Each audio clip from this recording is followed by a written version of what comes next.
बेटा, हम लोग अभी नॉन स्टॉप हम पढ़ेंगे और कोशिश करेंगे कि इस चैप्टर को ख़त्म करें और ट्रांसफार्मर तक डिटेल से इसको अंडरस्टैंड करें, क्योंकि आपका ये वाला पोर्शन बहुत अहम है एमडी कैट के हवाले से, स्पेशली ट्रांसफार्मर। ठीक है, ट्रांसफार्मर को डिटेल से पढ़ेंगे तो हो सकता है कि हम अगले लेक्चर से भी 5-10 मिनट ले लें और नॉन स्टॉप चलते जाएंगे। तो ध्यान से सुनिएगा, मैक्सिमम क्वेश्चन जितने आप कर सकते हैं ज़रूर कीजिएगा। अल्टरनेट जी, बड़ा अहम सवाल किया है। तुम्हें किसने, कहाँ से उड़ती उड़ती खबर आ गई तुम्हारे पास?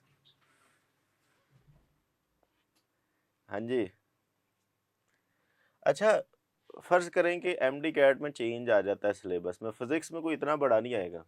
ठीक है, ये याद रखना, फिजिक्स में वो यही है ऑलमोस्ट। चले अगर हो भी गया तो यही है। ठीक है, थोड़ा सा इंग्लिश में चेंज आ सकता है ज़्यादा से ज़्यादा, या बायो में, लेकिन अभी फ़िलहाल वही है जो पुराना है। ठीक है, 1-2 दिन के अंदर पता। हाँ जी, 1-2 दिन में पता चल जाएगा। हाँ, ये कॉन्फिडेंस होना चाहिए। बस इस लेवल का कॉन्फिडेंस सब में हो इंशाल्लाह ताला। एमडी कैट, मुझे अल्लाह से बड़ी उम्मीद है कि हम आप में से बहुत सारे लोगों का एमबीबीएस में एडमिशन होगा और हम लोग आप पे फ़ख्र करेंगे इंशाल्लाह ताला। नहीं नहीं, गुरूर वाली बात नहीं, हमने आप पे फ़ख्र करना है कि जी कि आपका एमबीबीएस में एडमिशन हो गया। चले जी, करते हैं जी स्टार्ट।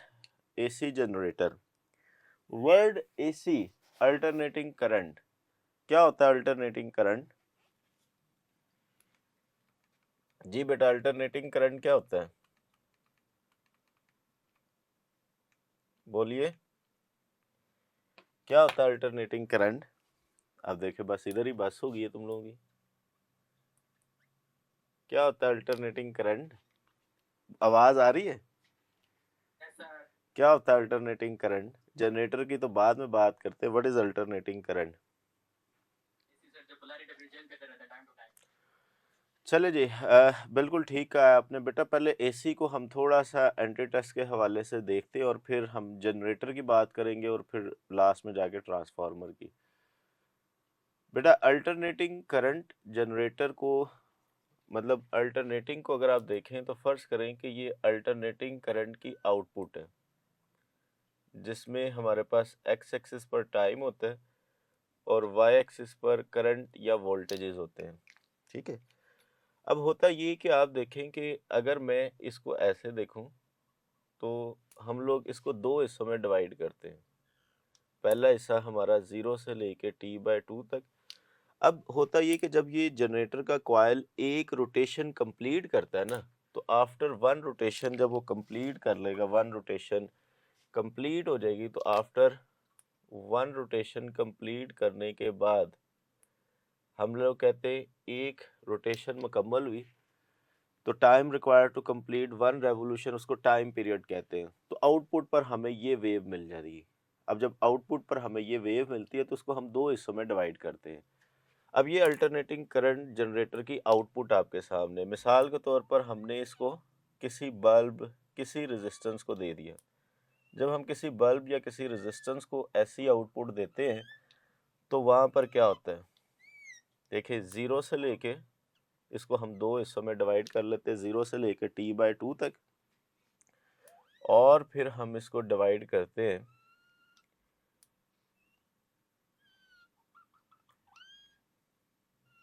दो हिस्सों में डिवाइड कर लेते हैं, फिर T/2 से लेके T तक, तो दो हिस्सों में हम इसको डिवाइड करते हैं इसके बिहेवियर को।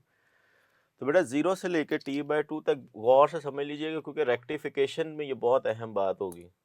अपर वाला पार्ट पॉजिटिव और ये वाला नेगेटिव रे, तो हम यहाँ पर कोई बल्ब, कोई भी चीज़ आउटपुट पर लगाएं तो यहाँ पर उसका बिहेवियर क्या होगा? देखिए, यहाँ से आपको पता चलेगा कि जैसे जैसे टाइम गुजरता जा रहा है करंट मैक्सिमम होता जाएगा, तो यहाँ पर आके करंट की वैल्यू मैक्सिमम हो जाएगी, यानी कि T/4 पर करंट की वैल्यू मैक्सिमम हो जाएगी। ये ऐसे ही है जैसे आप अपने घर के अंदर पानी का नलका खोलें और खोलते जाएं, जैसे ही नलका पूरा खुल जाएगा तो हम कहते हैं वाटर का जो फ्लो है वो डाउनवर्ड डायरेक्शन में मैक्सिमम है। तो सेम इसी तरह ही ये आप जैसे जैसे नलका खोलते जाएंगे डाउनवर्ड डायरेक्शन में करंट बढ़ता जाएगा और यहाँ पर आके करंट की जो वैल्यू है वो मैक्सिमम हो जाएगी, लेकिन रहेगा डाउनवर्ड ही। और फिर आप नलके को जैसे ही क्लोज करते हैं तो पानी का बहाव रहता नीचे ही है, रहेगा नीचे ही, लेकिन नीचे की डायरेक्शन में कम होते होते फ्लो जो है वो जीरो हो जाता है। तो लिहाजा ये वाला जो हिस्सा है जिसको हम पॉजिटिव हाफ साइकिल कहते हैं, इसको हम पॉजिटिव हाफ साइकिल कहते हैं। तो जब आप पॉजिटिव हाफ साइकिल कह रहे हैं तो हमने करंट की डायरेक्शन डाउनवर्ड ली, और जब करंट की डायरेक्शन डाउनवर्ड ली तो डाउनवर्ड डायरेक्शन में करंट मैक्सिमम हुआ और फिर मैक्सिमम होने के बाद दोबारा वो जीरो हो गया, लेकिन डायरेक्शन ऑफ करंट क्या रही, सेम। तो इसका मतलब पॉजिटिव हाफ साइकिल के लिए करंट की डायरेक्शन डाउनवर्ड या अपवर्ड या लेफ्ट टू राइट एक स्पेसिफिक डायरेक्शन के अंदर करंट मैक्सिमम होता है, और मैक्सिमम होने के बाद उसी डायरेक्शन में वो क्या हो जाता है, जीरो हो जाता है। ठीक हो गया। इसका मतलब ये है कि यहाँ पर करंट वन सा टाइम मैक्सिमम हुआ और फिर हम लोग जब नेक्स्ट हाफ साइकिल लेते हैं तो जो हिस्सा पॉजिटिव होता है उसको नेगेटिव और जो नेगेटिव होता है उसको पॉजिटिव कर देते हैं। इसको नेगेटिव हाफ साइकिल कहते हैं। और नेगेटिव हाफ साइकिल में जो करंट है अब वो अपनी डायरेक्शन को बदलेगा, और जब अपनी डायरेक्शन को बदलेगा तो अपवर्ड डायरेक्शन में करंट मैक्सिमम होगा और फिर मैक्सिमम होने के बाद दोबारा इसी डायरेक्शन में क्या हो जाएगा, जीरो हो जाएगा। तो इसका मतलब ये है कि यहाँ पर हमने कोई बल्ब कोई रेजिस्टेंस लगाई और एक इनपुट के अंदर इसका बिहेवियर देखा तो पता लगा कि पहले वो डाउनवर्ड डायरेक्शन में करंट मैक्सिमम हुआ और फिर वो एक दफ़ा अपवर्ड डायरेक्शन में मैक्सिमम हुआ। तो हम ये कह सकते हैं फॉर वन वेव, या एक दफ़ा जनरेटर जब अपनी रोटेशन कंप्लीट करता है तो उस वन रोटेशन को कंप्लीट करने के बाद करंट दो दफ़ा अपनी वैल्यू को मैक्सिमम करता है। यानी कि हम ये कह रहे हैं कि वन साइकिल के अक्रॉस करंट अपने टू टाइम्स जो वैल्यू है उसे मैक्सिमम करेगा। और डायरेक्शन ऑफ करंट की बात करें तो स्टार्टिंग में करंट की डायरेक्शन डाउनवर्ड थी और बाद में करंट की डायरेक्शन अपवर्ड होगी। तो इसका मतलब है कि करंट ने जो अपनी डायरेक्शन को चेंज किया वो वन सा टाइम किया। तो ये दो बातें आपके लिए एमडी कैट के लिए बड़ी अहम है कि for one cycle two times current जो है वो अपनी मैक्सिमम वैल्यू पर जाएगा और फिर वन टाइम जो है वो अपनी पोलैरिटी को चेंज करता है। ठीक है। अब हमारे पास क्योंकि जब हम एसी जनरेटर की बात करते हैं और जो कॉइल रोटेट कर रहे होते हैं उसकी एक आउटपुट के ऊपर एक सेकंड में एक वेव नहीं आती, बल्कि एक सेकंड के अंदर हमें इस तरह की आउटपुट के ऊपर 50 फ्रीक्वेंसी मिलती है, यानी कि 50 साइकिल्स पर सेकंड मिल रहे होते हैं, या इसको हम लोग 50 हर्ट्ज कह सकते हैं।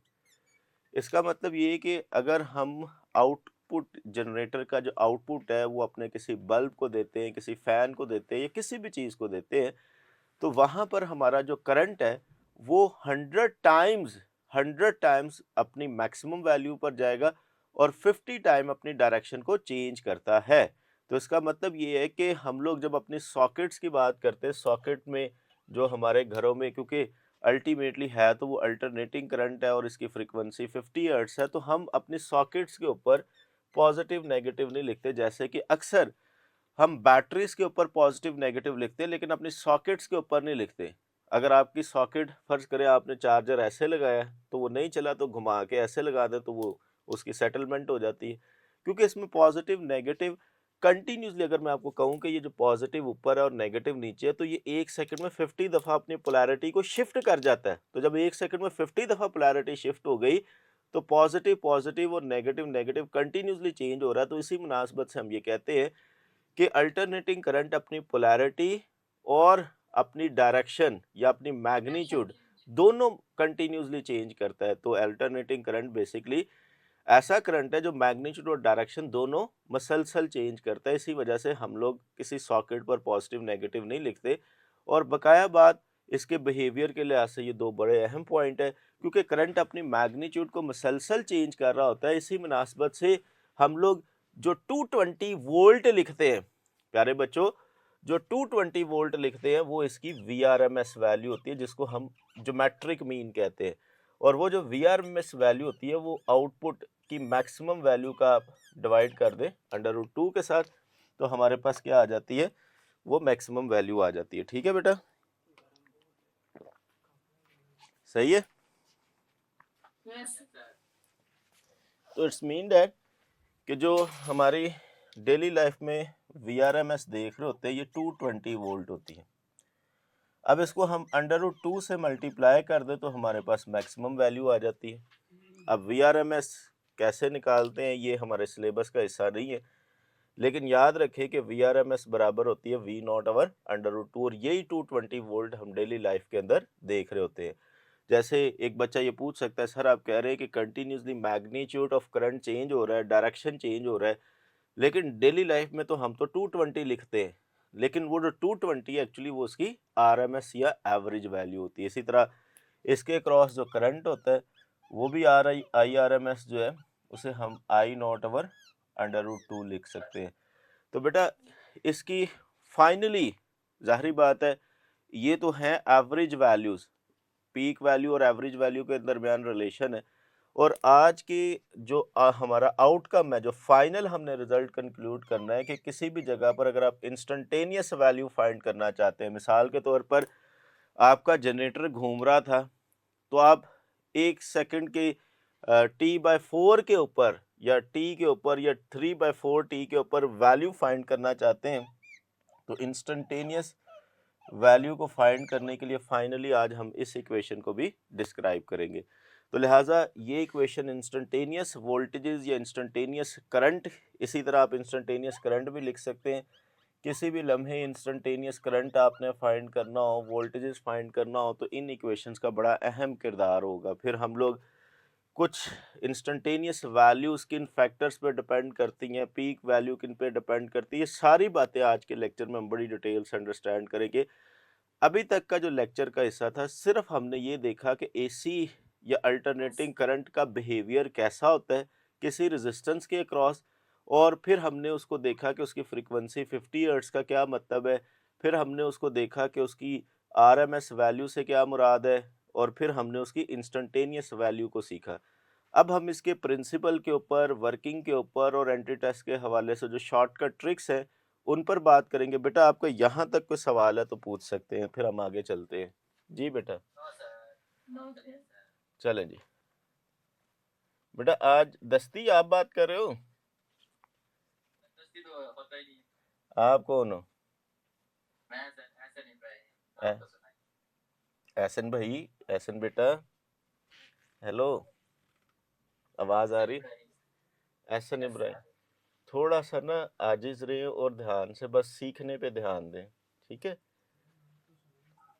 सही है बेटा?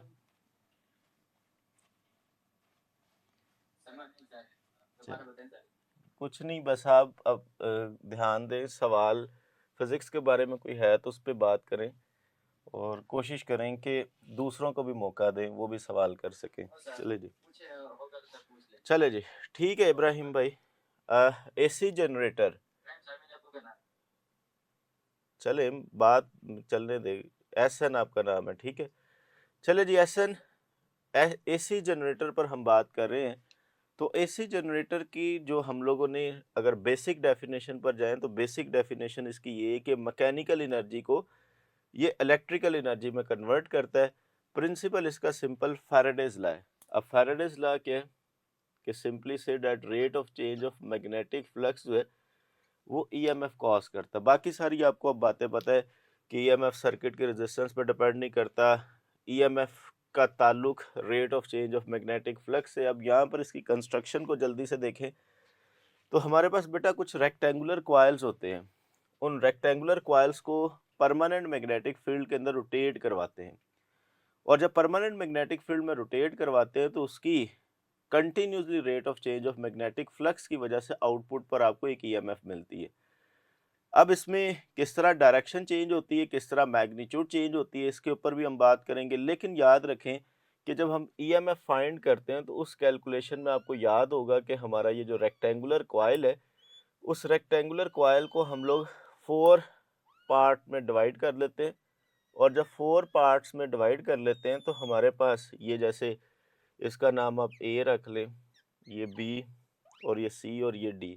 तो एक्चुअली ये परमानेंट मैग्नेटिक फील्ड में जब रोटेट करता है तो हम लोग ये कहते हैं कि यहाँ पर हमारे पास जो EMF है, नेट EMF जब हम फाइंड करते हैं तो यहाँ पर जो नेट EMF है उसके लिए हम ए टू बी, फिर B to C plus C to D और फिर डी टू ए। इन तमाम ईएमएफ को जब हम ऐड करते हैं तो हम कहते हैं कि ये वाली साइड की कंट्रीब्यूशन 0 है और ये वाली साइड की जो कंट्रीब्यूशन है वो भी 0 है। ठीक है, इसकी वजह अगर माइक्रोस्कोपिक लेवल पर देखी जाए तो वो ये कही जाती है कि अगर हम लोग फोर्स यानी कि जो इसमें सारी कहानी तो है तो मैग्नेटिक फोर्स की है और ये है मोशनल ईएमएफ ही है।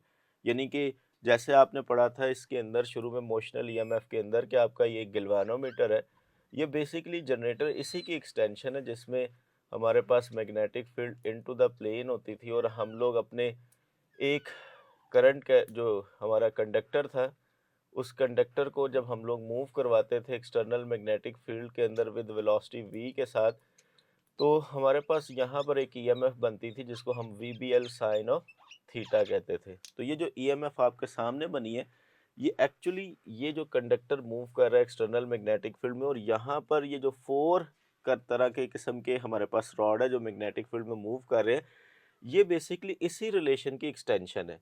इसके अंदर हमारे पास सी बी और डी ए साइड ऐसी होती है जहां पर ईएमएफ 0 होती है। ईएमएफ 0 होने की वजह जो है वो अगर आप बहुत माइक्रोस्कोपिक लेवल पर जाएंगे तो हम ये देखते हैं कि जो चार्ज मूव कर रहा है, जिस डायरेक्शन में चार्ज मूव कर रहा है एक्चुअली वो जो मैग्नेटिक फोर्स होती है वो उस डायरेक्शन में एक्ट नहीं कर रही होती, जिसकी वजह से हम ये कहते हैं कि बीसी और डीए साइड वाले पे जो ईएमएफ की कंट्रीब्यूशन है वो 0 है, जबकि ए बी और डी वाली साइड पर ईएमएफ की कंट्रीब्यूशन होती है। और फिर हम नेट ईएमएफ को कहते हैं टू टाइम्स ऑफ यही फार्मूला आ जाएगा VBL साइन ऑफ थीटा। अब इसके अंदर हम इसकी सिंप्लीफिकेशन करते हैं, यानी कि अब आप देखें कि अगर आपको याद हो कि हम फाइनली जो रिलेशन ड्राइव करते थे वो सारी कैलकुलेशन के बाद जो नेट ईएमएफ आती थी उसको हम लोग NWAB नवाब साइन ऑफ थीटा से याद करते थे। अब बेटा याद रखें कि एक्चुअली ये इसी को सिंप्लीफाई किया हुआ है। कैसे किया हुआ था? v की जगह आप आर ओमेगा पुट कर देते थे, फिर इस कॉइल का एरिया था, अगर इसकी लेंथ कैपिटल L है यानी कि यहाँ पर देखें ये इसकी कैपिटल L है और फिर इसका जो डायमीटर है वो 2 टाइम्स ऑफ r था, तो यहाँ से v की जगह आप जब आर ओमेगा पुट करेंगे तो सिंप्लीफाई करके फाइनली ये रिलेशन आएगा। तो इसका मतलब ये कि जनरेटर के अंदर जो कॉइल मूव कर रहे होते हैं उसमें से जो 4 साइड्स हैं, 4 साइड में से जो 2 साइड्स होती है वो मैग्नेटिक फील्ड लाइंस के पैरेलल या एंटी पैरेलल मूव कर रही होती है, या दूसरे लफ्जों में वो मैग्नेटिक फील्ड लाइंस को क्रॉस नहीं करती। याद रखें ईएमएफ पैदा करने के लिए आपका कंडक्टर जब तक मैग्नेटिक फील्ड लाइंस को क्रॉस नहीं ना करता, इंटरसेक्ट नहीं करता, तब तक आप ईएमएफ का कॉन्सेप्ट नहीं ला सकते। जैसे अगर आप इसी रॉड को मैग्नेटिक फील्ड लाइंस के पैरेलल या एंटी पैरेलल मूव करेंगे कभी ईएमएफ नहीं बनेगी, जब भी इंटरसेक्शन होगी ईएमएफ बनेगी। इसी तरह एक्चुअली ए बी वाली साइड और डीसी वाली साइड जो है वो जब रोटेट करती है तो वो कंटिन्यूसली मैग्नेटिक फील्ड लाइंस को क्रॉस कर रही होती है, इंटरसेक्ट कर रही होती है। तो हमारी ईएमएफ की जो कंट्रीब्यूशन होती है एक्चुअली इन्हीं 2 साइड्स की वजह से होती है, इन साइड्स की वजह से हम ईएमएफ की कंट्रीब्यूशन एक्चुअली नहीं ले रहे होते। ठीक है बेटा। लो जी बेटा, हम मैक्सिमम ईएमएफ की जब बात करते हैं तो मैक्सिमम ईएमएफ से क्या मुराद है? क्वेश्चन इसी में यहीं से आते हैं। मैक्सिमम ईएमएफ से क्या मुराद है? ये मैक्सिमम ईएमएफ वही वैल्यू है जो हमने देखी थी कि ये वाली जो वैल्यू इसको मैक्सिमम बोलते हैं। अब हम कहते हैं कि थीटा अगर 90 डिग्री हो जाए तो उस वक्त ईएमएफ मैक्सिमम होगी और NWAB साइन ऑफ 90 डिग्री, और जब साइन ऑफ 90 डिग्री लेंगे तो इसको हम लोग मैक्सिमम वैल्यू बोलते हैं। सही है। और फिर हम इसकी जगह मैक्सिमम लिख सकते हैं तो ये आ जाएगा maximum into sine of theta.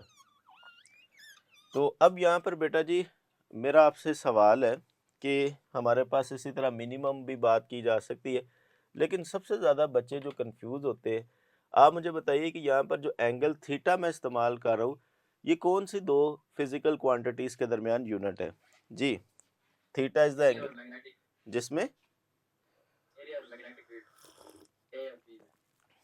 एसन बेटा बाकियों से भी पूछो, क्या वो आपकी बात से मुत्तफिक है?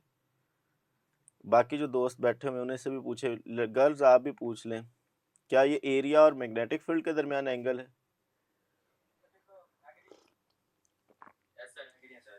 सारे ही गलत हो फिर तो। आप सारे ही गलत हैं। देखिए आपने यहाँ पर कहा जी जी वेलोसिटी और मैग्नेटिक फील्ड, यस ये बात ठीक है जी, गुड बेटा, वेलोसिटी एंड मैग्नेटिक फील्ड सही है।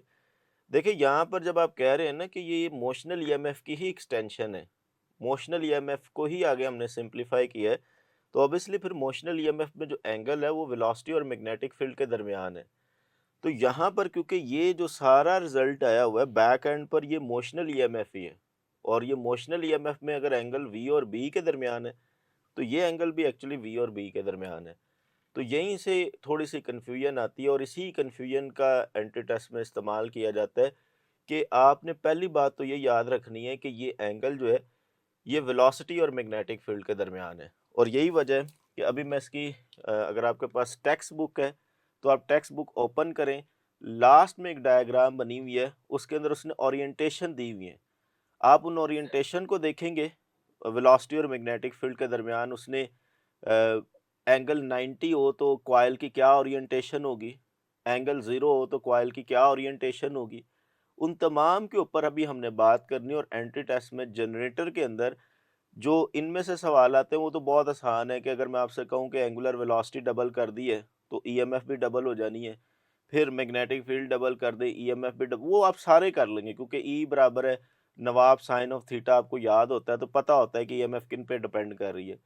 लेकिन एंगल के लिहाज से क्या ओरिएंटेशन हो, ईएमएफ मैक्सिमम होगी मिनिमम होगी, इसके ऊपर मैं बोर्ड क्लीन करने के बाद वापस आऊँगा। आप अपनी बुक ओपन कीजिएगा और लास्ट में आपने उस रिजल्ट्स को देखना है। मैं चाय भी पी रहा हूँ और उसके बाद इस बोर्ड को साफ़ करके वापस आता हूँ, तो हम इस पे बात करेंगे। अच्छा बेटा जी, देखिएगा हमारे पास मैक्सिमम ईएमएफ के लिए जो ओरिएंटेशन है उस पर बात करते हैं। देखिए मैक्सिमम ईएमएफ के लिए अगर आप इसको टॉप व्यू ऊपर से देखें, अगर आपके पास बुक है तो टॉप व्यू से अगर हम देखें तो हमारे पास ये आपके पास नॉर्थ पोल है और ये आपका साउथ पोल है। ये हम टॉप व्यू है, ऊपर से देख रहे हैं, ठीक है। और यहाँ पर मैग्नेटिक फील्ड लाइंस के अगर देखें हमारे पास वेलोसिटी को मैक्सिमम करने के लिए आप देखें कि ये आपका ऊपर से देखें तो ये प्लेन है, ये प्लेन है, ठीक है। और इस प्लेन को जब आप ऊपर से देख रहे हैं तो ये इसका एक्सिस ऑफ रोटेशन है जिसके गिर्द ये घूम सकता है। अब बेटा जी हमारे पास जो वेलोसिटी है इस इंस्टेंट पर वो कुछ ऐसे है, सही है, ये वेलोसिटी है। और हमारे पास अगर मैग्नेटिक फील्ड लाइंस को देखें तो मैग्नेटिक फील्ड लाइंस कुछ यूं हैं जो कि नॉर्थ से साउथ की तरफ आ रही, ऊपर से देखें। अगर ऊपर से देखें तो ये सिचुएशन है, और अगर फ्रंट से देखें, फ्रंट व्यू देखें तो वो कुछ ऐसा बनता है। फ्रंट व्यू में कुछ आपको यूं नज़र आ रहा होगा जिसके अंदर हमारे पास ये मैग्नेटिक फील्ड लाइंस होंगी और आपका कॉइल कुछ यूं होगा, ठीक है, ये ठीक है। अब ये आप देखें तो ये आपका जो व्यू है ये एक्चुअली मैक्सिमम ईएमएफ को डिस्क्राइब कर रहा है। अब कैसे कर रहा है आइए इस पर बात करते हैं। देखिए ये आपके पास हम बाहर से इसको एंटी क्लॉकवाइज रोटेट करवा रहे हैं। इसको हम ये कहेंगे कि इस वक्त प्लेन आपका, हम कह सकते हैं कि जो आपका प्लेन है, plane is parallel to magnetic field lines. आपका प्लेन इस वक्त मैग्नेटिक फील्ड लाइंस के पैरेलल है, प्लेन मैग्नेटिक फील्ड लाइंस के पैरेलल है। But look at the velocity, velocity जो है v velocity is perpendicular to magnetic field lines. थोड़ा सा ये इसमें मुश्किल होता है, बकाया ये जनरेटर वाले क्वेश्चन बहुत आसान होते हैं। अब तीसरी बात ये कि अगर आप फ्लक्स की वैल्यू देखें, राइट नो जो मैग्नेटिक फ्लक्स है इस वक्त, मैग्नेटिक फ्लक्स की जो वैल्यू है, मैग्नेटिक फ्लक्स फाई बी इसकी वैल्यू 0 है। तो ये 3 पॉइंट्स हैं जो स्टेटमेंट्स में पूछे जा सकते हैं। प्लेन पैरेलल हो मैग्नेटिक फील्ड के तो ईएमएफ मैक्सिमम है। वेलोसिटी में ये तो बहुत आसान है, ये तो अंडरस्टूड है कि ये बच्चों को पता होता है कि वी और बी अगर परपेंडिकुलर हैं और अगर आपको पता है कि ईएमएफ का relation E naught sine of theta और theta is the angle between V and B, तो फिर तो सेकंड स्टेटमेंट में बच्चा गलती नहीं करता। और दूसरा ये वाली स्टेटमेंट में गलती करता है। आपको जनरेटर के अंदर जब वैल्यू ईएमएफ की मैक्सिमम हो तो आपके दिमाग में ये बैठा होना चाहिए कि उस वक्त कॉइल मैग्नेटिक फील्ड के अंदर उसकी क्या पोजीशन है, क्या ओरिएंटेशन है। तो आप देखें इसमें ई नॉट साइन ऑफ 90 आ जाएगा और इस वक्त ईएमएफ मैक्सिमम आ जाएगी। तो इसका मतलब ये है कि अगर हमारा प्लेन मैग्नेटिक फील्ड लाइंस के पैरेलल है तो उस वक्त ईएमएफ जो है वो मैक्सिमम होगी। इसी तरह अगर हम मिनिमम की बात करें तो आप मिनिमम आप बड़ी आसानी से बता सकते हैं क्योंकि आपने मैक्सिमम को शेयर कर लिया। तो इसी तरह अगर टॉप व्यू देखें, ठीक है, टॉप से ऊपर से देख रहे हो तो टॉप व्यू के अंदर हमारे पास कुछ ऐसा है।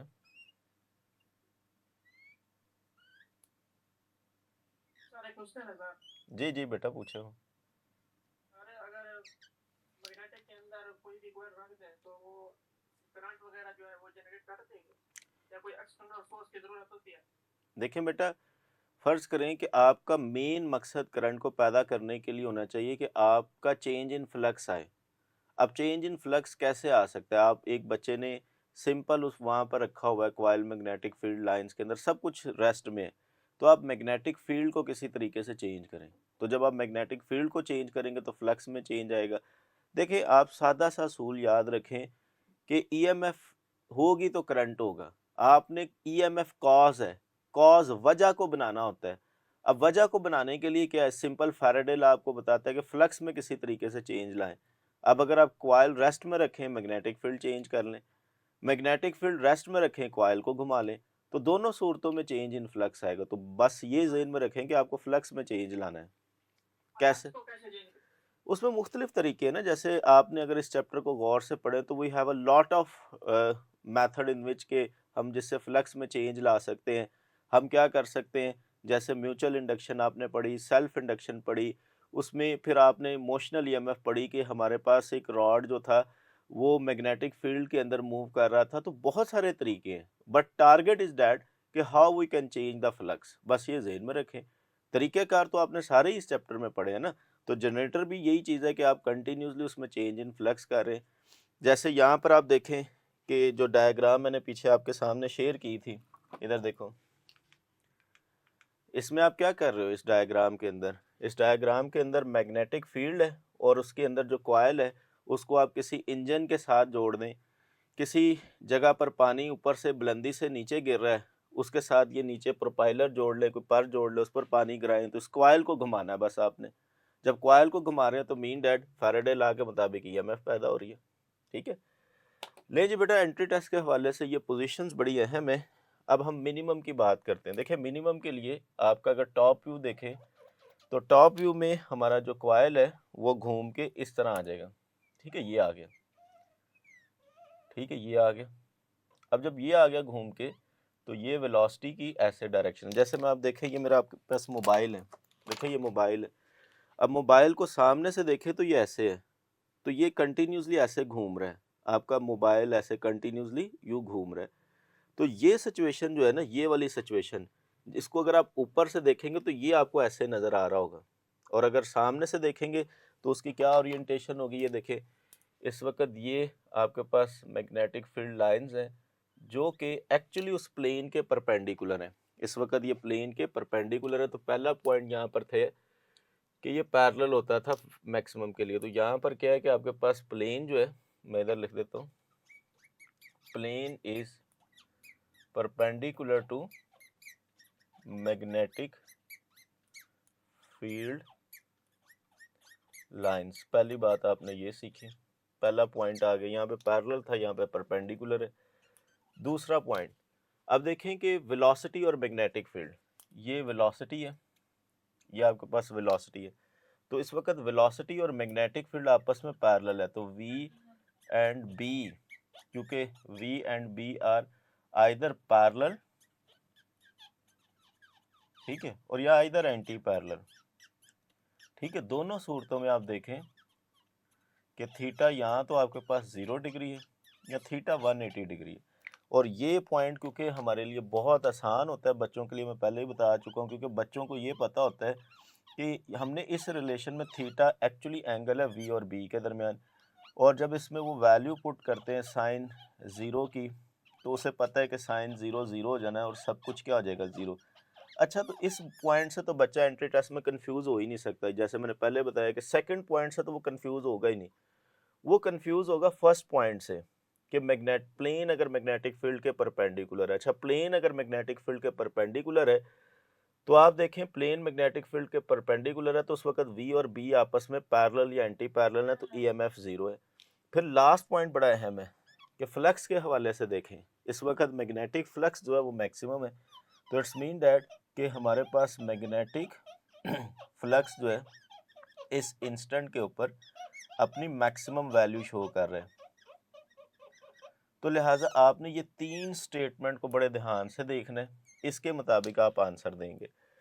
ठीक है बच्चों, कोई सवाल यहाँ पर? फिर अगर आप इसकी टॉप फ्रंट व्यू से भी पोजीशन बना सकते हैं, मसलन यहीं पे अगर मैं इसके फ्रंट व्यू से पोजीशन बनाऊँ तो ये हाथ जैसे आप इस तरह देखें, अगर ये हाथ घूम के ऐसे आ जाए, यानी कि अगर आपके मैग्नेटिक फील्ड के परपेंडिकुलर हथेली जो है वो मैग्नेटिक फील्ड के यूं परपेंडिकुलर आ जाए प्लेन, तो उस वक्त हमारा फ्लक्स तो मैक्सिमम है लेकिन EMF 0 है।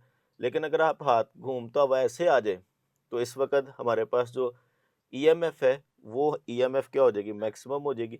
और इसी चीज़ को डायग्राम में भी हम देख सकते हैं, जैसे ये देखें हमारे पास ये अगर कंटिन्यूसली मूव कर रहा है, ये इस वक्त ऑलमोस्ट आपका प्लेन जो है वो मैग्नेटिक फील्ड के परपेंडिकुलर है। अगर प्लेन आपका मैग्नेटिक फील्ड के परपेंडिकुलर है तो it's mean that our flux is maximum.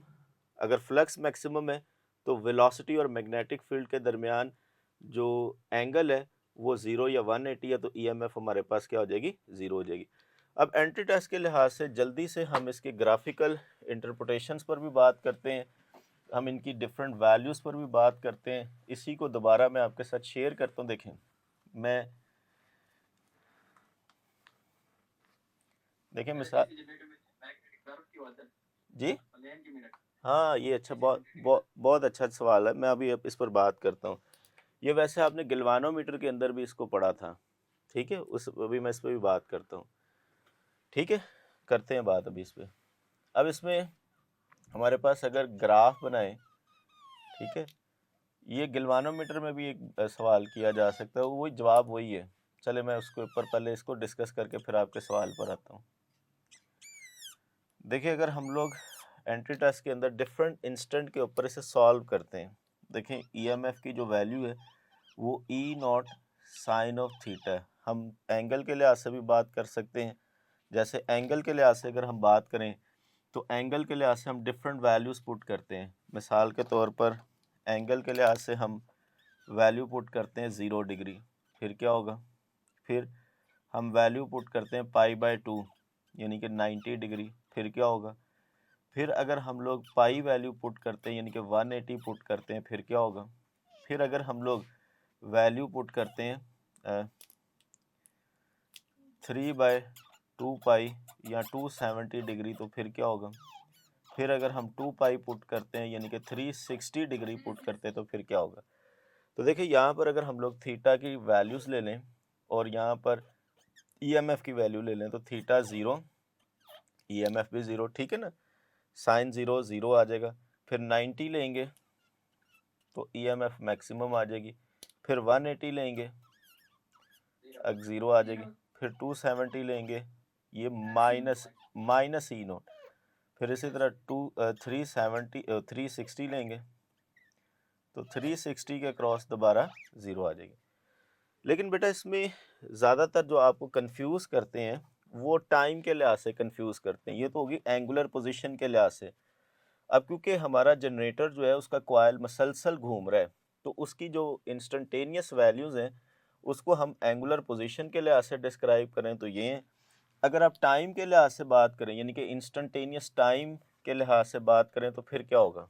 मसलन टाइम के लिहाज से देखें, इक्वेशन हमारे पास यही है, E naught sine of theta, theta की जगह आप ओमेगा टी लिख दें, फिर ई नॉट ओमेगा की जगह आप 2 पाई/टी लिख दें, मल्टीप्लाई बाय टी आ जाएगा। ठीक है, अब टी की डिफरेंट वैल्यूज़ पुट कर दें। मिसाल के तौर पर हम ये जो टी नज़र आ रहा है, इस टी की जगह क्या करते हैं, इस टी की जगह 0 पुट कर देते हैं, इस टी की जगह t/4 पुट कर देते हैं, इस टी की जगह 3/4t पुट कर देते हैं, इस टी की जगह हम लोग क्या करते हैं, t/2 भी पुट करना था, सॉरी, यहाँ पर पहले t/2 पुट कर लें। मसलन इस t की जगह आप t/2 पुट कर लें तो फिर क्या होगा, फिर आप 3/4t पुट कर लें और फाइनली इस t की जगह t पुट कर लें। तो जब आप 0 पुट करेंगे तो सब कुछ 0 हो जाएगा, फिर t/4 पुट करेंगे तो फिर आपके सामने ये t/4 में अगर फ़र्ज़ करें t/4 पुट करके मैं आपको एक वैल्यू सॉल्व करके दे देता हूँ, तो जब आप t/4 पुट करते हैं तो ये देखिए t/4 के अक्रॉस ये t से कैंसिल, ये से कैंसिल, तो हमारे पास जो फाइनली आंसर आ रहा है वो π/2 आ रहा है, और π/2 का मतलब है 90। तो ये सारी वैल्यूज़ अगर आप इसमें टाइम के लिहाज से देखेंगे तो 0 पर यही आ जाएगा, फिर t/4 पर यही वैल्यू आ जाएगी, फिर t/2 पर ये आ जाएगा, और फिर देन 3/4t पर ये आ जाएगा, और फिर फाइनली t पर ये आ जाएगा। अब बेटा इन वैल्यूज़ का इस्तेमाल करते हुए अगर आप ग्राफ ड्रॉ करते हैं तो हमारे पास कुछ ऐसा ग्राफ आपको मिलता है। ठीक है, finally we have the graph, ये वाला ग्राफ जो हमने लेक्चर को स्टार्ट के अंदर डिस्कस किया था। अच्छा, यहाँ पर कोई सवाल आपका इसके मतलब, फिर मैं वो कर्व मैग्नेटिक फील्ड पर आता हूँ। जी बेटा, चले देखिए, हम लोग जनरेटर्स के अंदर जब कर्व मैग्नेटिक फील्ड यूज़ करते हैं तो उसका फ़ायदा क्या होता है। देखिए, कर्व मैग्नेटिक फील्ड के अंदर हमारे पास जब इसे कर्व या कनकेव मैग्नेटिक फील्ड हम जब यूज़ करते हैं, ये आपके पास ये नॉर्थ है, ये साउथ है, तो इससे होता ये कि हमारे पास जो मैग्नेटिक फील्ड लाइंस हैं वो इस तरह यूं बनती हैं, सही है, कुछ यूं ऐसे बनती हैं, ठीक है, यूं ऐसे बन जाती हैं। ठीक है, अब आप देखें कि अगर हम कर्व, ये वैसे तो मैंने ऐसे बनाई है लेकिन ऐसी होती नहीं है। ठीक है, तो आप देखें जब एक जनरेटर मूव कर रहा है तो जनरेटर के मूव करते हुए हमें हमेशा उसका प्लेन जो है ना वो मैग्नेटिक फील्ड के अगर पैरेलल रखना चाहते हैं, ताकि इस जगह पर जब वो आए, यहाँ पे इस जगह पर आए, तो ज़ाहिर बात है कि उस वक़्त फ्लक्स मैक्सिमम होगा, और फ्लक्स जैसे ही मैक्सिमम होगा तो उस मैक्सिमम फ्लक्स होने की वजह से हमारे पास उस वक़्त, आपको पता है, मैक्सिमम फ्लक्स के क्रॉस प्लेन मैग्नेटिक फील्ड के परपेंडिकुलर आ जाता है, वेलोसिटी और मैग्नेटिक फील्ड के दरमियान एंगल 0 हो जाता है, तो उस वक़्त ईएमएफ 0 हो सकती है। अब उस दौरान वो कॉइल रुक सकता है थोड़ी देर, थोड़े इंस्टेंट के लिए। उससे बचने के लिए हम ये क्या करते हैं कि मैग्नेटिक फील्ड, और कॉइल भी ऑब्वियसली एक तो होता नहीं है जनरेटर में, मल्टीपल कॉइल्स होते हैं, एक से ज़्यादा नंबर ऑफ टर्न्स हम इस्तेमाल कर रहे होते हैं। तो उस दौरान हमें क्या मिलता है कि हमारा जो प्लेन है वो कंटिन्यूसली, जैसे आप उसमें देखते हैं गिल्वानोमीटर के अंदर, कि आपका प्लेन कंटिन्यूसली मैग्नेटिक फील्ड के क्या रहता है, वो पैरेलल रहता है। तो इससे आपको ये फ़ायदा हो सकता है कि मैग्नेटिक फील्ड अगर आप कनकेव यूज़ कर रहे हैं तो वो प्लेन जो है वो किसी ना किसी तरीके से पैरेलल आपका रहेगा। खैर, इसके अंदर हमारी बुक के अंदर इसका इसका इतना डिटेल से ज़िक्र नहीं है, और एमडी कैट के हवाले से प्लीज़ बेटा इसके अंदर जो बातें समझने वाली हैं जो मैंने आपके साथ शेयर की हैं, उसमें सबसे मुश्किल कॉन्सेप्ट लास्ट वाला ये है जिसको आपने गौर से देखना है। ये जो कर्व आपकी बनती है, इस कर्व के अंदर जो डिफरेंट पोजीशंस हैं इनको गौर से देखें। अगर आप इस कर्व के अंदर वेलोसिटी और मैग्नेटिक फील्ड देखें तो यहाँ पर वेलोसिटी ये मैग्नेटिक फील्ड का वेक्टर है, तो ये वेलोसिटी का वेक्टर है, ये आपस में पैरेलल होंगे। फिर इस जगह पर मैग्नेटिक फील्ड की यही डायरेक्शन रहेगी, लेकिन वेलोसिटी इसके क्या हो जाएगी, परपेंडिकुलर हो जाएगी। फिर इस जगह पर मैग्नेटिक फील्ड की तो यही डायरेक्शन रहेगी, लेकिन वेलोसिटी हमारे पास एंटी पैरेलल हो जाएगी। फिर इसी तरह यहाँ पर मैग्नेटिक फील्ड की तो यही डायरेक्शन रहेगी, लेकिन वेलोसिटी इस तरह आ जाएगी। फिर यहाँ पर आफ्टर वन रोटेशन कंप्लीट होने के बाद जो इधर पोजीशन थी बी और वी आपस में दोबारा पैरेलल हो जाएंगे। तो इसको आपने ध्यान से समझना है कि एक्चुअली प्लेन पैरेलल हो तो फिर क्या होगा, प्लेन परपेंडिकुलर हो तो फिर क्या होगा। बेटा मैंने अपने लिहाज से एसी जनरेटर के बारे में जितनी भी चीज़ें पूछी जा सकती हैं एंट्री टेस्ट के हवाले से वो सारे पॉइंट डिस्कस कर लिए हैं। आपके ज़हन में कोई सवाल है तो पूछें, अदरवाइज हम लोग बात करेंगे ट्रांसफार्मर की। जी सर प्लेन अगर स्टैटिक रखें और मैग्नेट को सर मूव कराते रहें फिर इंड्यूसिंग। यार देखो, आप इस सवाल को जैसे मर्जी कर लें, जैसे मर्जी कर लें, टारगेट आपका क्या है? टारगेट ये कि चेंज इन फ्लक्स होना चाहिए, बस। आप जैसे मर्जी कर लें, आप अगर उस तरह करने से आपका रिजल्ट ये आ रहा है कि फ्लक्स में चेंज आ रहा है, बस आपके दिमाग में ये हो क्या फ्लक्स में चेंज आ रहा है या नहीं आ रहा, बस बात खत्म। अगर तो चेंज आ रहा है तो ईएमएफ होगी। अब दो चीज़ें, एक है ईएमएफ की मैग्नीट्यूड और एक है ईएमएफ की हमारे पास होगा या नहीं होगा। तो बस चेंज इन फ्लक्स हो गया, ईएमएफ होगा। अब वो उसकी वैल्यू क्या होगी, वो वैल्यू ये चीज़ डिसाइड करती है कि अगर आप चेंज इन फ्लक्स को टाइम से डिवाइड करें, rate of change of flux वो डिसाइड करता है कि इसकी वैल्यू क्या होगी। ईएमएफ 2 वोल्ट होगा, 3 वोल्ट होगा, 4 वोल्ट होगा, वो rate of change of flux है। बाकी फ्लक्स में चेंज आ गया, जैसे भी आ गया ईएमएफ है, ठीक है। फिर यूज क्यों नहीं करते किस में? और मैग्नेट को मूव कराते रहें। अच्छा बेटा, मैग्नेट को जब आप मूव करवाएंगे ना, इसको हमने पीछे पढ़ाया था, इसको डायनामिक बोलते हैं। और इसके अंदर हम देखते हैं कि इजी टू मूव कौन सा है। देखिए इजी टू मूव कौन सा है, आपके पास यही है। फिर इसमें लेंजेस लॉ ने भी आना है। लेंजेस लॉ क्या कहता है कि उसकी मोशन को अपोज करना है, क्योंकि हमारे वो एमडी कैट के सिलेबस में शामिल नहीं है बैक ईएमएफ इफेक्ट। तो अदरवाइज अगर उस बैक ईएमएफ इफेक्ट को आप देखें तो हमें ज़्यादा इजी टू कंट्रोल या ज़्यादा इजी टू रोटेट क्या है, वो आपके पास एक एक्सल है। उस कॉइल को हमने क्या करना, आर्मेचर पर चढ़ाना है और उसको सिर्फ रोटेट करवाना है। मैग्नेट को जारी बात है जब आप रोटेट करवाएंगे तो उसमें कॉम्प्लिकेशंस भी ज़्यादा, और लेंजेस लॉ के मुताबिक जो अपोजिंग फोर्स आएगी जो उसकी मोशन को अपोज कर रहा है, फिर उसको कंट्रोल करना भी हमारे लिए डिफ़िकल्ट हो जाएगा। तो हमने वो चीज़ देखनी है जिससे आसानी से ईएमएफ में चेंज आ सके। जी बेटा, कोई सवाल और? फ्राइडे जो होमोपोलर जनरेटर है क्या? कौन सा? फ्राइडे जो होमोपोलर जनरेटर है। चले मैं इसको भी एक्सप्लेन करता हूँ, ये बोर्ड में क्लियर कर लो, दोबारा बोलिएगा। फ्राइडे जो होमोपोलर जनरेटर, ये वो बुक में जो लिखा हुआ है फैराडे बोला है, वर्ड तो बोलो से, होमोपोलर। चले मैं बता देता हूँ। अच्छा बेटा, वैसे तो ये एक सवाल है एंट्री टेस्ट के हवाले से, इस पर भी बात करेंगे, लेकिन जल्दी से होमोपोलर इलेक्ट्रिक जनरेटर की बात करते हैं। बेटा सिंपल रूल वही है कि आपका मकसद है rate of change of flux करना है। अब इसके लिए मुख्तलिफ तरीके हैं। उसमें जो साइड इंफॉर्मेशन में एक आपको डिस्क दी हुई है, ठीक है। ये डिस्क बेसिकली एक कंडक्टिंग डिस्क है, कोई मेटालिक डिस्क है। इस मेटालिक डिस्क के अंदर आप इसको क्या करें, जैसे वो सिलाई मशीन का हैंडल होता है, उस सिलाई मशीन के हैंडल की तरह आप इसको घुमा लें। तो जब इसको सिलाई मशीन के हैंडल की तरह फ़र्ज़ करेंगे आप इसको घुमा रहे हैं, ठीक है। तो इसको घुमा रहे हैं ऐसे। अब घुमाते हुए आप क्या करें कि इसके सराउंडिंग के अंदर आप एक मैग्नेटिक फील्ड लें। मसलन यहाँ पर आपका बैक साइड पर नॉर्थ पोल है, इसी तरह ये इस तरह यहाँ पे एक नॉर्थ पोल है, और इसी तरह एक यू शेप मैग्नेट है जिसका यहाँ पर आपके पास जो है वो एक्चुअली साउथ पोल है, ठीक है। यहाँ पे इसका साउथ पोल है।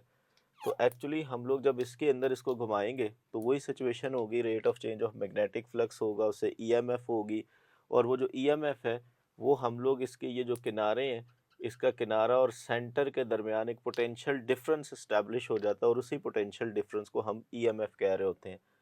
तो सिंपल, क्योंकि इसमें एक ही कॉइल है जिसको हम लोग रोटेट कर रहे हैं, ये भी होमोपोल है। वैसे होमोपोल के लिए ज़रूरी नहीं यही हो, इसको भी अब होमोपोल कह सकते हैं कि ये कॉइल है, इसके अंदर आप एक ही मैग्नेट लें और इसको जैसे आप ऑसिलेट करवाएं तो उसको भी होमोपोल कह सकते हैं। तो मुख्तलिफ तरीक़ों से टारगेट यही है कि हमने फ्लक्स को चेंज करना है। लें बेटा जी, ये आपके सामने एक क्वेश्चन लिखा हुआ है, काइंडली इसको ज़रा सॉल्व कीजिए और बताइए इसका जवाब क्या होगा। जी बच्चों। जी एयरटेल से। चलें जी। बेटा इसमें जो हमारे पास डिफरेंट तरह के सवाल पूछे जा सकते हैं, आइए इस पर बात करते हैं। An alternating voltage is given by the value, instantaneous value 350 sine of 100 pi T दी हुई है। ठीक है, इसमें बहुत सारी वैल्यू सवाल बन सकते हैं और बहुत दफ़ा आपको रेक्टिफिकेशन के अंदर भी ये आए हुए हैं, यानी कि ये एक इंस्टेंटेनियस वैल्यू है, इसको आप कंपेयर कर लें इस इक्वेशन के साथ, ओमेगा टी के साथ। तो यहाँ पर देखें जो पीक वैल्यू है, पीक वैल्यू या जिसको हम मैक्सिमम वैल्यू कह सकते हैं, वो V नॉट बराबर है 350 वोल्ट के। फिर इसी तरह RMS निकालनी हो तो VRMS जो है वो आपको पता है वो V नॉट अंडर रूट 2 आ जाएगी, और इसको हम लोग सॉल्व करते हुए 350 को अंडर रूट 2 से सॉल्व कर लें तो इसका क्या आंसर आता है जी? गाल डेल्टा गालबन, हाँ जी, ये 0.70 आ जाएगा, यानी कि 1/√ 2 की वैल्यू 0.70 याद रखिएगा, और ये 240 वोल्ट के करीब आएगा। फिर इसी तरह हम लोग इंस्टेंटेनियस वैल्यू भी निकाल सकते हैं। मिसाल के तौर पर अगर वो आपको कहता है t is equal to, t की कोई भी वैल्यू दे देता है, जैसे 3/4 दे देता है, तो 3/4 टी पर इसकी क्या वैल्यू होगी वो पूछ सकता है। फिर आप इसके लिए देखें, हमारे पास स्टैंडर्ड इक्वेशन ये है, इसके अंदर हम लोग 100 पाई और फिर टी की जगह आप क्या पुट कर सकते हो, 3/4 टी पुट कर सकते हो। इसको सॉल्व करके हम लोग क्या बता सकते हैं, इंस्टेंटेनियस वैल्यू बता सकते हैं। तो मुख्तलिफ तरीके हैं जो कि इस सवाल में पूछे जा सकते हैं। फिर जैसे इसमें फ्रीक्वेंसी पूछ सकता है, इसी क्वेश्चन को दे के फ्रीक्वेंसी भी पूछ सकता है। तो अगर फ्रीक्वेंसी पूछता है तो फिर 100 पाई टी जो है वो ओमेगा टी से कंपेयर कर लें, यानी कि फिर आप इस फैक्टर को आपस में कंपेयर कर लें। तो जब इसको कंपेयर करेंगे तो देखिए 100 पाई टी और ओमेगा की जगह 2 पाई एफ आ जाएगा, और फिर ये टी टी से कैंसिल हो जाएगा और पाई पाई से कैंसिल हो जाएगा। 100 इज़ इक्वल टू 2f आ जाएगा, और 100 divided by 2 is equal to f आ जाएगा, और ये आ जाएगा 50 हर्ट्स आ जाएगा। तो इसका मतलब ये है कि इस इक्वेशन से आप फ्रीक्वेंसी निकाल सकते हैं, इंस्टेंटेनियस वैल्यूज़ निकाल सकते हैं और बहुत कुछ निकाल सकते हैं। जी बेटा क्लियर है? कोई इसके मुतालिक और सवाल आपका रह गया हो तो मैं हाजिर हूँ जी। कोई सवाल बेटा? चलें आगे हम लोग ट्रांसफार्मर पर अभी बात करते हैं। देखिए ट्रांसफार्मर, जी बेटा। अच्छा एसी जनरेटर कौन सा था जिसमें फ्रीक्वेंसी ज्यादा हो या फ्रीक्वेंसी कम? अच्छा ये बड़ा आपका अच्छा सवाल है। अच्छा फ्रीक्वेंसी हमने स्टैंडर्ड 50 हर्ट्स रखी हुई है। अब फ्रीक्वेंसी 50 हर्ट्स ही क्यों है? अगर हम इसको ज़्यादा करेंगे तो फिर क्या होगा, कम करेंगे तो फिर क्या होगा? इसका देखें, कम ज़्यादा करने के लिए फ्रीक्वेंसी का ताल्लुक उसकी आरपीएम से है। आप जनरेटर को तेज़ घुमाना शुरू कर देंगे, उसकी फ्रीक्वेंसी ज़्यादा हो जाएगी, यानी कि फ्रीक्वेंसी का ताल्लुक ओमेगा से है ना, एंगुलर वेलोसिटी से है। तो अगर आप इसको ज़्यादा कर देंगे एंगुलर वेलोसिटी तो फ्रीक्वेंसी भी ज़्यादा हो जाएगी। लेकिन हम इसको 50 हर्ट्स पे क्यों रखते हैं? वाई? हम दुनिया में जहाँ पे मर्जी चले जाएं 50 हर्ट्स सेट फिक्स है ना। हम इसे ज़्यादा करेंगे तो फिर क्या होगा, कम करेंगे तो फिर क्या होगा? इसका सवाल चैप्टर नंबर 16 में छुपा हुआ है, जिसके अंदर आप देखते हैं एसी को जब हम लोग रेजिस्टेंस पर, एसी को कैपेसिटर में और एसी को इंडक्टर में जब यूटिलाइज करते हैं तो आप देखें कि हमारे पास रेजिस्टेंस जो होती है ना, रेजिस्टेंस एसी थ्रू रेजिस्टेंस इस्तेमाल करेंगे तो वो रो L/A है। तो इट्स मीन डैट कि जो हमारी डेली लाइफ की वायर्स हैं उनके अंदर जो रेजिस्टेंस इस्तेमाल होती है उसका ताल्लुक रेजिस्टेंस का लेंथ और एरिया के साथ है। लेकिन डेली लाइफ में आपको पता है basic building block of AC जो है वो 3 है, इंडक्टर है, ठीक है, इंडक्टर है, कैपेसिटर है और रेजिस्टेंस है। अब इसकी रेजिस्टेंस का ताल्लुक तो इससे है, ठीक हो गया। लेकिन जब आप इसको देखेंगे तो XC का ताल्लुक 1/2 पाई FC से है, तो उसका मतलब कैपेसिटर की रेजिस्टेंस इन्वर्सली प्रोपोर्शनल होती है फ्रीक्वेंसी के।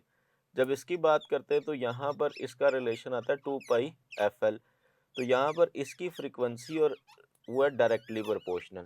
ठीक है, अब इसका मतलब ये है कि हमने एसी जनरेटर की इन आउटपुट जो है वो यहाँ तो इंडक्टर को देनी है या कैपेसिटर को देनी है या रेजिस्टेंस को देनी है, और डेली लाइफ के अंदर हमारे पास जितनी भी घरों में सप्लाईज आ रही हैं उसके बेसिक बिल्डिंग ब्लॉक यही हैं। यानी कि अगर आप उन सर्किट्स को तोड़ते हैं, अलग अलग करते हैं, तो उसमें से यहाँ तो आपको कैपेसिटर मिलते हैं या इंडक्टर मिलते हैं या रेजिस्टेंस मिलते हैं, यही सीरीज पैरेलल कॉम्बिनेशन में जुड़े हुए हैं। और जब यही सीरीज पैरेलल कॉम्बिनेशन में जुड़े हुए हैं तो होगा क्या, मसलन जैसे बेटे ने भी सवाल किया एहसन ने कि अगर आप फ्रीक्वेंसी बढ़ा देंगे, अच्छा जब फ्रीक्वेंसी बढ़ा देंगे तो आपके घर में जो लगे हुए इंडक्टर्स हैं वो डोमिनेंट होना शुरू हो जाएंगे। वो हमारे पास जो सर्किट है वो RL की तरह बिहेव करेगा। अब जब वो RL की तरह बिहेव करेगा तो इसको हम इंडक्टिव डोमिनेंट सर्किट बोलेंगे। फिर इसी तरह अगर आप फ्रीक्वेंसी बहुत कम कर देते हैं तो वहाँ पर कैपेसिटर डोमिनेंट हो जाएगा और वो सर्किट RC की तरह बिहेव करना शुरू कर देगा, कैपेसिटिव डोमिनेंट सर्किट हो जाएगा। तो लिहाजा उसकी जो मकसद है, जिस मकसद के लिए हमने बनाया हुआ है, वो मकसद ही चेंज होता जा रहा है। मसलन हर सर्किट का एक बेसिक मकसद होता है, बेसिक पर्पस होता है। अगर वो बेसिक पर्पस जो है उसमें हमने कैपेसिटर की रेजिस्टेंस को ज़्यादा नहीं होने देना या इंडक्टर की रेजिस्टेंस को एक ख़ास हद से ज़्यादा नहीं होने देना, तो जब आप फ्रीक्वेंसी को कम ज़्यादा कर रहे होंगे तो बेसिकली उनकी एफिशिएंसी पे फ़र्क पड़ेगा, उस ओवरऑल सर्किट की एफिशिएंसी पर फ़र्क पड़ेगा, क्योंकि फ्रीक्वेंसी ज़्यादा करने से इंडक्टर डोमिनेंट हो जाएगा, फ्रीक्वेंसी कम करने से कैपेसिटर डोमिनेंट हो जाएगा। तो अल्टीमेटली इन्हीं चीज़ों का तो मजमुआ है, आपके घर में जितनी भी अप्लायंसेस लगी हुई हैं इन्हीं से मिलकर बनी हुई हैं, और जब इन्हीं से मिलकर बनी हुई हैं तो उनकी आउटपुट पर जो एफिशिएंसी है उस पर फ़र्क आएगा। तो इसलिए दुनिया के अंदर एक स्टैंडर्ड फ्रीक्वेंसी डिसाइडेड है कि यार हमें ये जो आप फ़र्ज़ करें कि हायर की कंपनी है या कोई भी अप्लायंसेस जो बना रही है मुख्तलिफ तरह की इलेक्ट्रिक अप्लायंसेस, उसे पता है कि इसको इनपुट जो मिलनी है उसके क्रॉस उसकी फ्रीक्वेंसी क्या होगी, वोल्टेजेस क्या होगी, तो वो फिर उस हिसाब से अपने सर्किट्स वगैरह सारे बना रहे होते हैं। उन्हें पता है कि इसको फ्रीक्वेंसी 50 हर्ट्ज मिलेगी। अब फ़र्ज़ करें कि आपके पास कोई मशीन है, वो आपको ज़ाहिर बात है वापडा 220 और फ्रीक्वेंसी 50 हर्ट्ज दे रही है। अब अगर उसी फ्रीक्वेंसी को ज़्यादा कर देंगे तो आपकी मशीन जो है वो जो प्रॉपर उसने वर्क करना है वो नहीं करेगी, हो सकता है वो चले ही ना। तो इट्स मीन दैट कि ये एक बेसिक नेसेसरी होगी कि हमने मिल के डिसाइड कर लिया कि अब 50 हर्ट्ज पर ही हम दुनिया के ऊपर एक स्टैंडर्ड डिसाइड कर लिया और इसी स्टैंडर्ड के ऊपर हम अपनी सारी अप्लायंसेस जो है वो बना रहे होते हैं। बेसिक मकसद यही होता है कि वो जो कैपेसिटर और इंडक्टर्स होते हैं उनकी रेजिस्टेंस फ्रीक्वेंसी पे डिपेंड कर रही होती है, तो एक ख़ास लिमिट से हम क्रॉस कर नहीं सकते, ना ऊपर जा सकते हैं ना नीचे जा सकते हैं। ये एक सिंपल वजह है। जी बेटा। Okay sir. जी बेटा, और कोई सवाल? फिर अब ट्रांसफार्मर पर चलते हैं, चलें आगे। सर देखिए, ट्रांसफार्मर जो है ना, ये बेसिकली हमारे लिए एक ऐसी नेमत है। अगर मैं आपसे ये कहूँ कि हम एसी भी यूज़ कर सकते हैं, डीसी भी यूज़ कर सकते हैं, लेकिन आज के दौर में आपको पता है कि इलेक्ट्रॉनिक्स का दौर है, हर डिवाइस जो है वो इलेक्ट्रिकल से इलेक्ट्रॉनिक्स पर शिफ्ट हो रही है। तो आप मुझे बताएंगे पहले इलेक्ट्रिकल और इलेक्ट्रॉनिक्स डिवाइसेस में क्या फ़र्क होता है? हालांकि आप कहते हैं ना कि ये इलेक्ट्रॉनिक्स है, ये इलेक्ट्रिकल है, तो इन दोनों में बेसिक फ़र्क क्या है? इन टर्म्स में इलेक्ट्रॉनिक्स और इलेक्ट्रिकल में क्या फ़र्क है? जी एहसन बेटा, कोई और किसी से पूछ लें। बड़ा बेसिक सा सवाल है ना, आप कहते हैं यार ये इलेक्ट्रॉनिक्स है, ये इलेक्ट्रिकल है, तो क्या फ़र्क है दोनों में?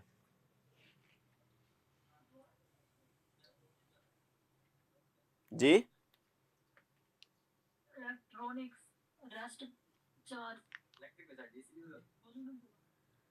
बेटा बोलें, शाबाश, बोलेंगे, गलती करेंगे तो सीखेंगे। मैं आपको जी इलेक्ट्रॉनिक में हाँ एहसन बेटा, आप ठीक कह रहे हो काफ़ी हद तक। देखो सिंपल सी बात है कि इलेक्ट्रॉनिक्स के अंदर नॉर्मली हम डीसी का इस्तेमाल करते हैं, और इलेक्ट्रॉनिक्स की देखिए दो तरीके होते हैं।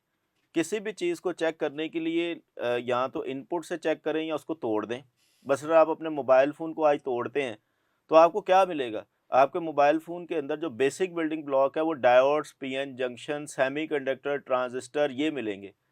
तो इट्स मीन दैट कि अगर आप तोड़ के देखते हैं तो आपको लगता है बेसिक बिल्डिंग ब्लॉक्स में जो सबसे अहम रोल है वो ट्रांजिस्टर और पीएन जंक्शन और डायोड्स का है। तो इसलिए हम इसे कह सकते हैं ये इलेक्ट्रॉनिक्स है। लेकिन घर में अगर आप पानी वाली मोटर को या पंखे को खोलते हैं तो उसके अंदर बेसिक बिल्डिंग ब्लॉक आपको पीएन जंक्शन या डायोड्स नहीं मिलते।